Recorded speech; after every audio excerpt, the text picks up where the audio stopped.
오병이어의 기적을 체험한 예수님과 제자들 그리고 많은 무리들은 예수님을 마치 맹목적으로 따르려고 합니다. 그런데 예수님은 기적을 체험하긴 했던 많은 무리들이 자신을 마치 마술사처럼 따르는 그런 행동들을 보이면서 너무 극심하게 따라오는 것을 보며 이 사태를 좀 진정시켜야겠다라는 생각을 하십니다.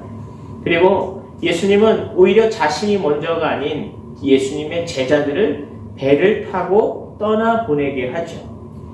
그리고 예수님은 많은 무리들이 집으로 돌아가도록 권유를 합니다.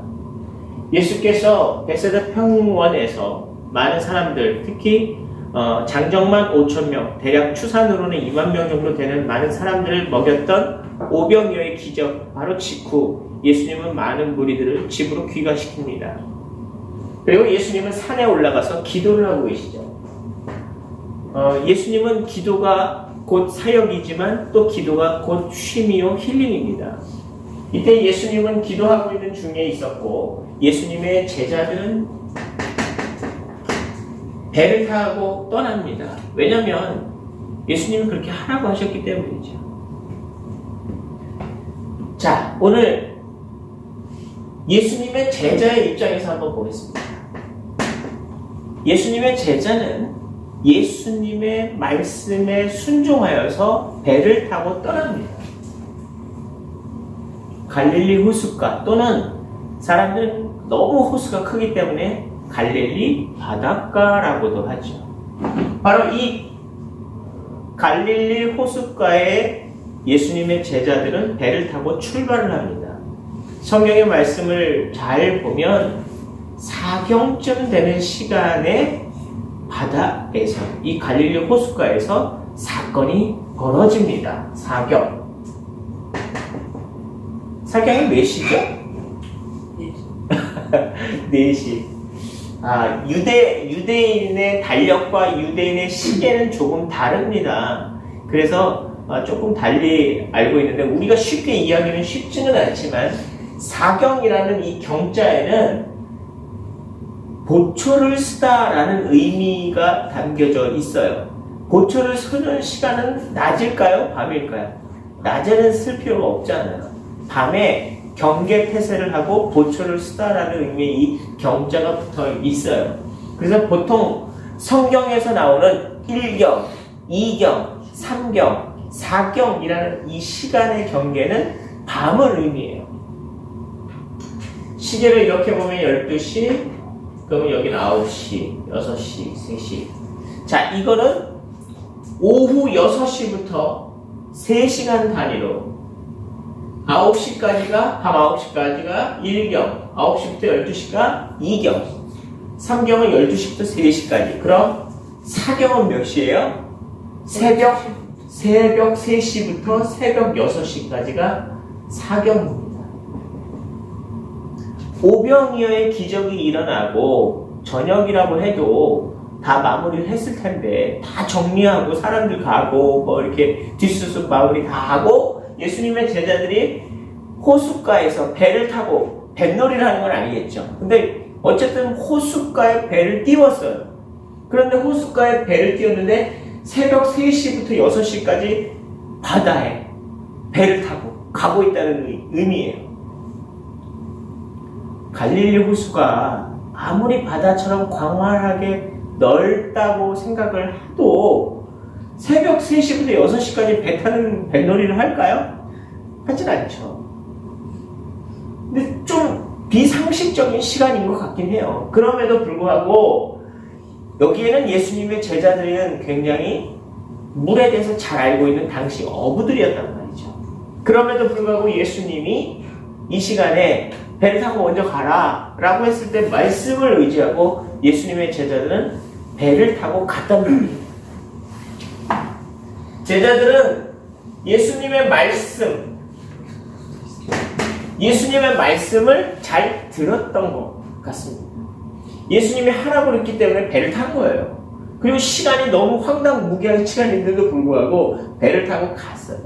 그런데 지난번에 설명을 했듯이 갈릴리 호숫가에서 이 베세다 평원에 약 1시쯤 방향에서 있는 이 베세다 이 지대에서는 이 위쪽에 있는 어마어마한 산맥에서 흘러나오는 강력한 바람과 갈릴리 호숫가의 따뜻한 바람이 만나면서 굉장한 돌풍이 자주 일어났다고 하죠. 바로 이 시간에도 돌풍이 막 일어나고 있었어요. 돌풍이 일어나면서 예수님의 제자들은 단지 예수님의 말씀에 순종하였기 때문에 이 돌풍을 만나게 된다는 거죠. 사실 예수님의 제자들은 지금 돌풍을 만나서 거진 파손될 위험에 처해 있습니다. 바다로 얘기하면 난파라고 해야 되나요? 지금 다 부서지고 심지어는 배만 부서지는 것이 아니라 자신들의 생명도 위험할 지경에 이르렀다는 말이죠. 자, 그런데 예수님은 뭐하고 계셨어요? 예수님은 산에서 기도하고 계셨죠. 그런데 정말 놀라운 사실은 사경쯤이라고 했어요. 새벽 3시 후에 6시 사이에 예수님이 기도하고 계셨단 말이죠. 참고로 전 세계 어느 나라도 없는 새벽 기도의 근거가 되기도 하며 우리나라의 새벽 기도를 만들었던 이 사경에 예수님께서 기도하셨다라는 이 근거를 가지고 우리는 새벽 기도를 하고 있는지도 모르겠네요.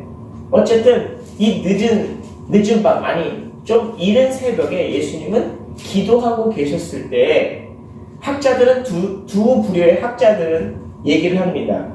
예수님이 제자들을 보셨을 것이다 라고 얘기를 해요. 두 부류의 신학자들의 계산하는 방법이 있는데, 하나는 예수님이 영력을 통해서 신령한 능력을 통해서 제자들이 돌풍에 의해서 위험에 처했다는 것을 찌릿찌릿하게 느꼈을 것이다 라는 말이 있어요. 마치 초능력처럼. 그리고 또 하나는 당시 그날은 6월절에 임박했기 때문에 이미 밤에 엄청나게 큰 보름달과 같은 밝은 달이 떠 있었을 것이다. 그래서 새벽 3시 이후 깜깜한 새벽임에도 불구하고 바다가 보였을 것이고 파도 치는 그 강한 파도들이 보였을 것이다 라는 이야기도 있어요. 어쨌든 중요한 건 예수님은 제자들이 자신의 말씀에 순종하여 배를 띄웠고 그 배를 타고 이동하는 가운데 있었음에도 불구하고 예수님의 제자들이 돌풍을 만나 굉장히 위험한 상황에 빠져 있다는 것을 예수님은 안단 말이죠. 자, 예수님은 이 상황에서 어떻게 반응을 보였을까요? 예수님은 바로 가십니다. 어디로? 돌풍을 만난 제자들에게. 어떻게 갈까요? 자, 여러분 잘 보세요. 새벽 3시, 6시 사이에 배를 타고 바다 한가운데 있는 제자들한테 어떻게 가실까요? 전화를 할까요? 아니면 구조선을 타고 모터보트를 타고 쭉 하고 그 배로 갔을까요? 예수님은 이 시간에 배 위로 걸어갔습니다. 걸어서. 예수님의 방법은 예수님의 제자들에게 걸어서 가십니다. 지금 예수님의 제자들이 어디에 있어요? 땅 위에 있습니까? 예수님의 제자들은 바다 위에 있어요. 자, 그렇다면 예수님의 제자들이 빠져있는 상황, 이 상황은 돌풍의 상황이고 절망의 상황이고 죽음과 위협의 상황입니다. 이 상황 속에 예수님의 관점에서 볼 때는 예수님은 우리 제자들을 보면서 굉장히 위협을 당하는구나, 어려움을 당하는 거구나 라는 것을 인지하신 상황 속에 급격하게 정말로 기적적인 방법으로 걸어오십니다. 예수님의 제자들을 만나기 위해서. 그런데 그것은 바로 바다, 물 위라는 거죠. 이거는 불가능해서 계속 말씀을 드리지만 사람의 힘으로는 불가능한 상황이고 위협의 상황, 죽음의 상황이라는 것을 말하고 있는데 이 죽음의 상황에서 주님은 계속해서 뭘 말씀하고 계시냐면 걸어서, 불가능한 것을 가능하도록 만드는 이것을 계속 주님은 말씀하고 계신단 말이죠. 주님은 기적을 행하고 계세요. 그리고 주님은 자신의 능력이 있음을 말씀하고 계신단 말이죠. 잘 보세요. 지금 이 제자들은 어떤 상황을 경험했었냐면 바로 직전에 오병이어를 경험했던 제자들이에요. 방금 낮에 오병이어의 기적을 발견하고 할렐루야 했던 사람들이에요. 그날 자정이 넘어서 새벽녘에 예수님의 제자들이 이때도 경험했던 이 놀라운 능력, 우리는 단지 아주 작은 오병 5개 떡과 이어 작은 물고기 2마리만 단지 불가능해 보이는 그 작은 것 하나를 준비하기만 하면 주님이 그것을 들고 축사하사 장정만 5,000명 대략 2만 명의 사람들이 먹고 남아서 모아놓은 빵부스러기와 물고기가 12바구니에 모였다. 그것을 경험했단 말이죠. 그럼 이 예수님의 제자들은 모든 상황 속에서, 모든 절망에서, 모든 위협에서, 모든 죽음의 상황 속에서도 뭐만 있으면 살 수 있을까요? 주의 능력과 주의 기적을 기억하면 된단 말이에요. 성경은 우리에게 계속 얘기합니다. 주님은 능력이시고 우리는 불가능한 상황에 있을지라도 주님만을 의지하고 그의 능력을 얻기만 하면 우리는 모든 상황과 역경 속에서도 능치 못함이 없을지어다. 믿으십니까? 아멘. 이 상황은 우리가 해결할 수 있는 상황이 아니에요. 이 상황은 죽음과 절망의 상황이란 말이죠. 근데 예수님을 만나면 달라져요. 예수님이 무리로 걸어오십니다. 오늘 우리가 읽은 이 마가복음 6장의 말씀에서는 예수님이 나타났어요. 걸어오셨죠. 배에 근접했을 때 예수님의 제자들은 걸어오신 예수님을 발견합니다. 그리고 깨닫게 되죠. 고스트. 예수님은 그들에게 있어서 선생님이 아니었어요. 당시에 갈릴리 호숫가에 배를 타고 출렁출렁대서 절망에 빠져있는 제자들에게 예수님이 친히 걸어오실 때 예수님의 제자들은 그 예수님을 고스트, 유령이라고 봤단 말이죠. 유령.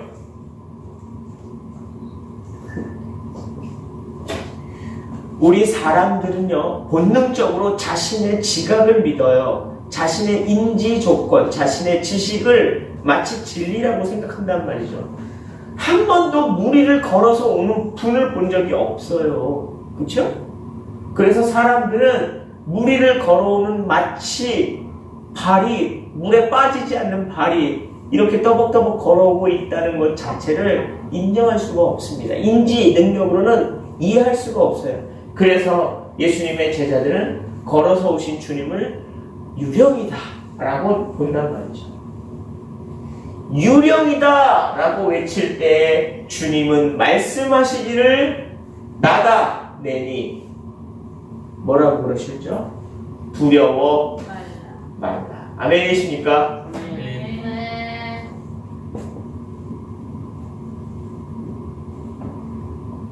예수님의 제자는 유령이라고 말했을 때 예수님은 나다. 유령이 아니라 나다. 모든 상황에서 돌풍과 불가능과 죽음의 위협 속에서 어떻게 해라? 두려워하지 말아라. 오늘 성경은 이렇게 이야기가 나오지만 이와 병행 문구인 마태복음을 살펴보면 조금 다른 이야기가 하나가 더 추가됩니다. 오늘 읽으신 마가복음에는 이야기가 이렇게 끝나고 제자들이 예수님을 알게 되고 예수님이 배에 올라타시니까 무리를 걸어오신 예수님이 배 위에 올라타니까 파도가 잔잔해졌더라 라고 말씀이 끝나요. 그런데 마태복음에 보면 다른 이야기가 주어집니다. 무슨 이야기가 있냐면 배를 타고 가는 제자들이 물 위를 걸어오신 예수님을 딱 발견을 했을 때, 자, 이게 제 배예요. 이게 예수님께서 걸어오시고 있어요. 이렇게 배에 근접하고 있어요. 배에 타고 있던 제자들 중에 수제자가 누구죠? 베드로. 이 수제자가 주님을 딱 바라봤어요. 귀신인가? 했는데 주님께서 나니 두려워 말라 라고 똑같이 답변을 하셨어요. 그랬더니 이 베드로가 확인을 해요. 정말 주님이시거든 나를 부르사 나를 물 위로 걷게 하소서라는 말씀이 마태복음에 나옵니다. 베드로가 배 바깥으로 발을 딱 내딛었어요. 그 앞에 유령인 줄 알았던 그분이 예수님이라는 걸 알고, 예수님 정말 주님이시거든, 내가 수제자니까, 내가 주님을 믿으니까 내가 정말 주님이 맞으면 나를 걷게 해주십시오. 정말 베드로가 물 위에 발을 디뎌요. 그리고 놀라운 건 이 베드로가 물 위에 섰단 말이죠. 놀랍죠. 여러분 잘 기억하세요. 주님은 우리를 믿으라고 얘기하셨지만 계속해서 제자들과 뭐가 걸려요? 제자들은 믿지 않아요. 불신. 예수님께서 베드로에게 허락하셔서 베드로는 믿는 순간 물 위를 걸어요. 베드로가, 예수님은 물 위에 걷고 계시죠. 떠 있으시죠. 베드로도 예수님을 믿으니까 물 위를 걸었어요. 그런데 예수님만 바라보니 물 위로 걸었는데 돌아보니 여기 배가 아니야. 여기 땅이 아니야. 출렁이는 파도가 보여요. 지금 막 출렁출렁. 그 파도를 보니까 베드로도 또 절망에 빠지는 거예요. 위험에 빠지는 거예요. 파도는 위협이죠. 베드로와 모든 제자들을 절망에 빠뜨렸던 위협이 바로 파도예요. 이 파도를 다시 바라보니 베드로는 두려운 마음이 들어 물속에 빠집니다. 살려주세요. 그때 주님께서 손을 내밀어 베드로의 손을 잡으시죠. 그리고 하신 말씀이 있어요. 믿음이 적은 자요. 자, 잘 기억해 보십시다. 지금 계속 말씀하고 계신 게 뭐예요? 예수님은 불가능한 상황 속에서 우리를 찾아오셨다는 거예요. 그리고 예수님의 제자는 불가능한 상황 속에서 주님을 믿지 않았다면 죽을 수 있는 상황이라는 거죠. 그런데 예수님의 제자들은 예수님을 믿었어요. 믿고 나서 바뀌어지는 건 모든 위협과 절망과 불가능의 상황 속에서 변화가 일어났죠.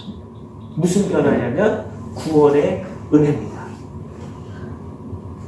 예수님은 베드로를 잡고 당겼을 때 베드로는 물 위를 다시 걷게 됩니다. 그리고 물 위를 걷게 된 베드로와 예수님은 다시 그 배에 올라타시게 되죠. 그리고 나니 마태복음에서도 똑같이 나와요. 예수님께서 배 위에 올라타시니 파도가 잔잔하여 지더라. 아멘. 네. 모든 상황에서 우리는 위협을 당합니다. 절망도 있겠죠. 우리에겐 힘든 일도 생겨요. 예수님을 믿지 않는 사람들이 받는 고난을 얘기하는 것이 아니에요. 예수님을 믿는 사람도 고난과 역경이 생긴다는 거죠. 그러나 이 고난과 역경 속에서 우리가 기억해야 하는 것은 바로 주님은 우리에게 끊임없이 말씀하고 계신 게 있어요. 그것은 뭐죠? 믿음. 주님은 우리를 계속해서 꾸짖으시며 말씀하고 계십니다. 믿어라. 누굴 믿어라? 주님. 주님을 믿기만 하면 그 능력으로 인하여 뭘 경험한다? 기적을 경험한다. 주님을 믿는 여러분 되시길 축복합니다.